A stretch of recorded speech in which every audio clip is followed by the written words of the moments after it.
And now I'd like to welcome to the program Anatol, Kotau, Belarusian Democratic Forces Forum. Hello, thanks for joining us tonight on TVP World. Good evening or good night, I don't know. Well, now looking at these past two stories that we just showed, of course, these activists getting together, wanting to create a blockade on the border with Belarus to put the pressure not just on Belarus, but on Russia and China. We've heard this idea here in the studio from other activists before, and well, do you think, first of all, it's successful, and second of all, why is it activists that are doing this and not the Polish government? Actually, this is probably one or the last resort if we speak about non-military actions which could be used against Lukashenko's regime. And it's not only about political prisoners release, it's also about stopping illegal migration attacks of the Polish border, stopping the killings of Polish border guards and injuring military personnel at the border. And also it could be used for the purpose of Russian military troops leaving Belarusian territory and de-escalating in this way the situation in the Eastern Europe as a whole. Because all other methods, all other means of communication with Lukashenko or Kremlin, they are not efficient. Unfortunately, Europe and Poland in particular has not succeeded in that. Today we have heard from Mr. Putin that he wants 1/4 of Ukraine, and then he will be ready to start peaceful negotiations. So it makes no sense to talk to these people, so it's only about pressure, and they are still both dependent on international trade. And unfortunately, if we speak about Belarus European trade turnover, it's growing despite the sanctions. Of course, there is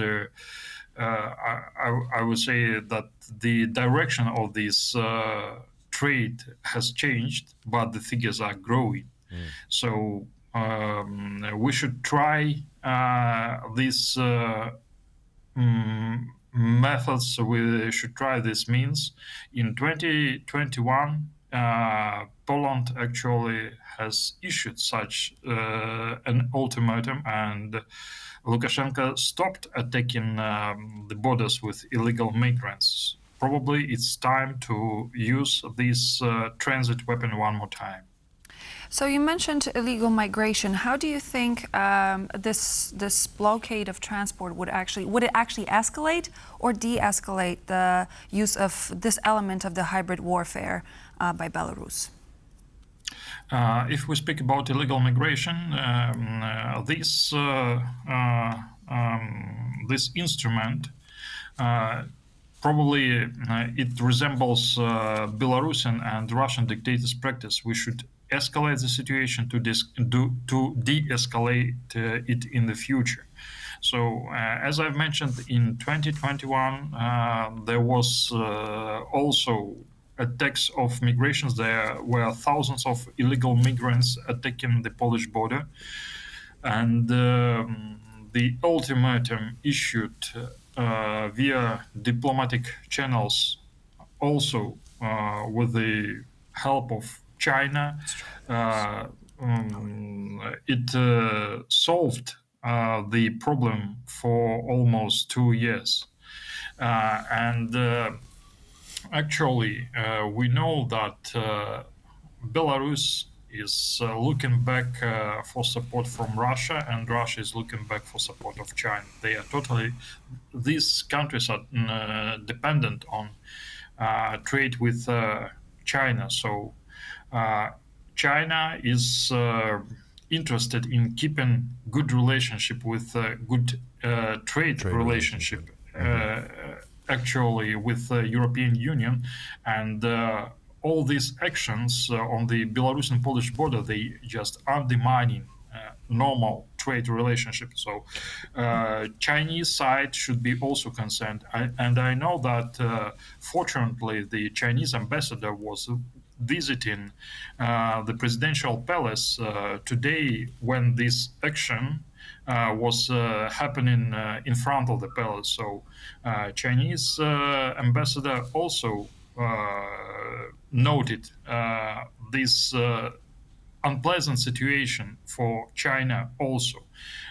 We do not believe that China will do something or will do anything to release political prisoners in Belarus, but they should do something, and they could put a pressure on both Russia and Belarus in order to keep trade going. Right. So how would a blockade of transport across the border work?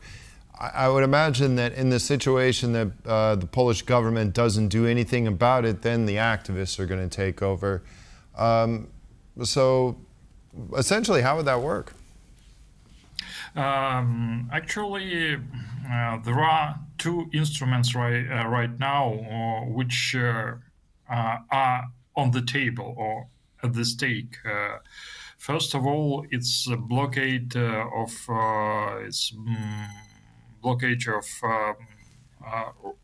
road transport, and it's possible to do with it's possible for the activists to do something like this as a warning to Belarus, to Russia, and to China, because it's allowed to block the road transportation to some extent. And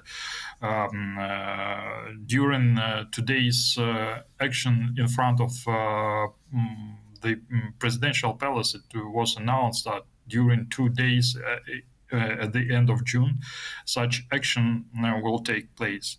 The other instrument, which is even more powerful, but it's solely at the hands of Polish government, it's the blockade of railroad, which is even more painful for Belarus, Which takes Russia, me to and also sorry China. to interrupt you, but this is the next question I had in mind. So, what would be the scale of that interstate railway transport between Belarus and Poland? Do we have any numbers, any figures to back this up and to know what the impact would be if that was to happen?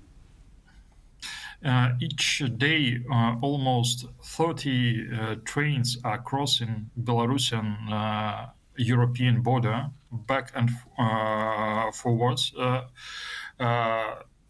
in both directions, and it's thousands of containers. So this action is really painful if we speak about not only international trade. The railroad is also used in Belarus and Russia by military for military purposes. It will also affect all these military operations on Belarusian and Russian territory, and in such way it could even ease the fight of Ukrainians for their independence in their war with Mr. Putin troops. So this is a real threat, and this is real instrument which is still under the border of the war of the warfare. So it's probably the last resort, which could be used not only by Poland, but also we think that Germany and other countries lying to the west of Poland, which are also affected by illegal migrants attacks from the east, could be interested in such a solution. And finally, how long do you think such a blockade would have to take place for in order to really make a difference? Actually, we think that even the strong decision and strong warning to do so will bring us at some result, because in 2021 there was only, I would say, one diplomatic note or even informal communication, which at the end brought out all the migrants from Belarusian Polish border. So we think that Poland and the European Union should be ready for maximum several days of such blockade if Minsk and Moscow do not take any actions to solve this crisis. Right. Well, Anatol Kotau, Belarusian Democratic Forces Forum, thank you very much for sharing the information, and best of luck to you. Thank you.